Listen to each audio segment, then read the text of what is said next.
We continue on Big Ten Media Days. Great to have you with us back in Indy. Dave Revsine, Howard Griffith, Jake Butt, and the coach of the Hoosiers, Curt Cignetti.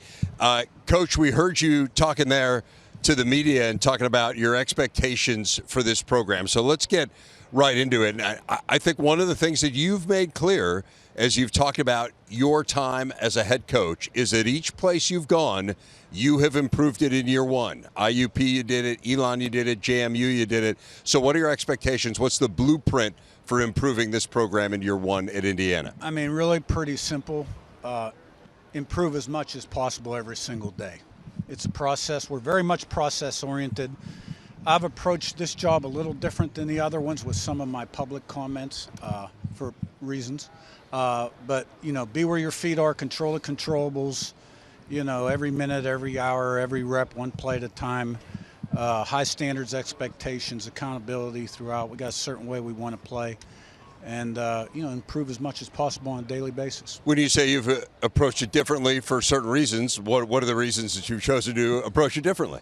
Well, you know, in just 3 seasons ago, Indiana's touchdown away from winning the Big Ten, right? Right. But, you know, 3 seasons ago seems like 3 decades ago in this society, right? To give it to me now society. So there was a general atmosphere out there that IU was not only a tough job, but like an impossible job, right?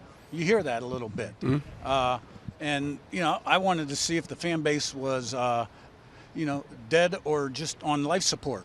So there's 17,000 people in a basketball game. They bring you out there, and my job is, you know, to get them going. So, you know, the Purdue comment was pretty easy, right? But why stop there? You know, it's an expectation level and a mindset. Right.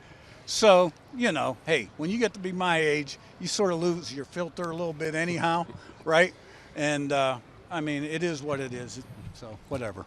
How do you see those things show up in the off-season workouts as far as your team and building that chemistry with them, and also having those guys have that confidence that they can go out and turn this thing around like that? Yeah, well, you know, one of the things I'm fortunate is I've had great staff continuity. So the guys that are in positions of leadership, defensive coordinator Bryant Haynes, 10 years. Not always a coordinator. Mm-hmm.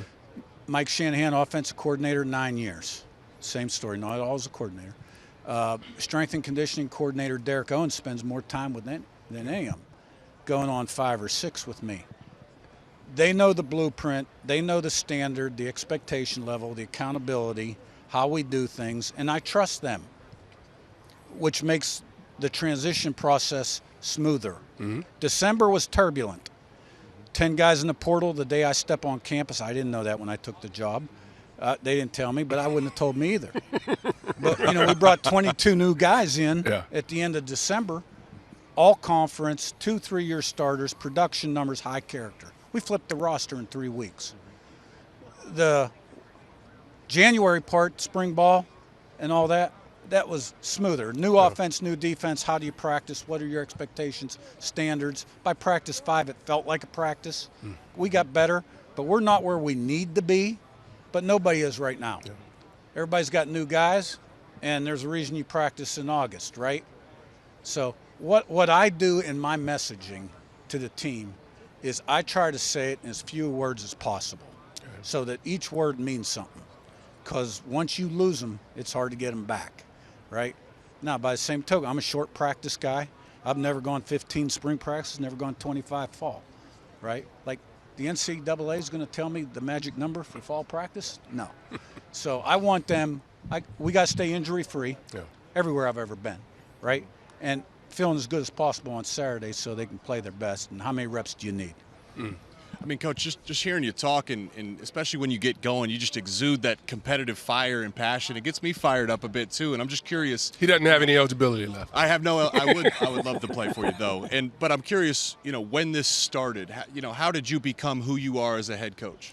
I was probably always competitive, and then by, you know, year 3 or 4, you're kind of like, okay, I got it. You've cleaned up your mistakes. But, you know, I'm all about winning. And winning's not a bad word. We graduate players. Mm-hmm. We develop them as people and students. We do community service. But everything we do is about winning.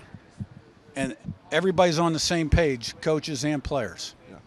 You talk about that continuity of the coaching staff, but how about the players that you were able to bring in? How does that help the development of the program as well? That really accelerated what we were trying to get done from a culture standpoint, because that was a championship football program, and those were amongst the 10 best players returning on that football team. And that was not the plan when I took the job, but that sort of happened. That's the portal nowadays. And if I wouldn't recruit him, somebody else would have. They had other offers. That helped a lot because they led through their actions. Looking at your two quarterbacks, Coach, Curtis Rourke coming in from Ohio University, and you got Taven Jackson, who started a few games last year, just kind of getting a chance to go through spring, go through the summer. What are some of those areas you feel your system is going to allow them to grow and realize their full potential? Well, you know, our last 4 quarterbacks have all been player of the year in the league, and they were all different. We've had the drop back guy, the dual threat guy, and somewhere in between with the other 2. And they all had their skeptics, and they were all 1-year guys for me. Okay, I thought Rourke was the best available, played a lot of football, won a lot of games, led a lot of 2-minute drives for touchdowns, threw a lot of touchdown passes, protected the ball, player of the year in the league in 22, got injured, couldn't really train for 23, still had a decent year. He's in great shape now. He had tremendous spring, had a great summer. He knows how to play quarterback, and he can get you back to 2nd and 10 when he's in a bad spot. So, you know, first 4 days back, you're looking at all your spring cut-ups. I'm watching him close, you know, and I'm very impressed with what he's done. Feel good about him. Taven's improved and still has areas he's got to improve. One thing that I think is really interesting is we've seen this trend recently in college football of coaches having a lot of success coming from lower levels. Kalen DeBoer is an obvious one. Lance Leipold, Willie Fritz. You're in a similar situation, right? You're someone who has won at lower levels. What do you learn at those lower levels when you're winning, and winning as consistently as you have, that you believe can translate to a league like the Big Ten? Yeah, I don't know exactly, to be quite honest with you. I think you become a little humbled. I mean, I used to clean the staff table Thanksgiving week, first week of the playoffs, because nobody else was working, you know, before the staff meeting, take the garbage out. And then you work your way up, and football is football, right? Football's football. You know, it takes what it takes. But what you do is you get years under your belt, years of success, and out of that comes confidence and belief, which in this game is a good thing. Look, the margin of error in football, the greatest game in the world, by the way, is about like that, okay? And look across the country, how many of these games are decided by 1 score? You got to win those 1-score games. And that's the edge all of us coaches are looking for, but that's what we've been really good at places I've been. Yeah.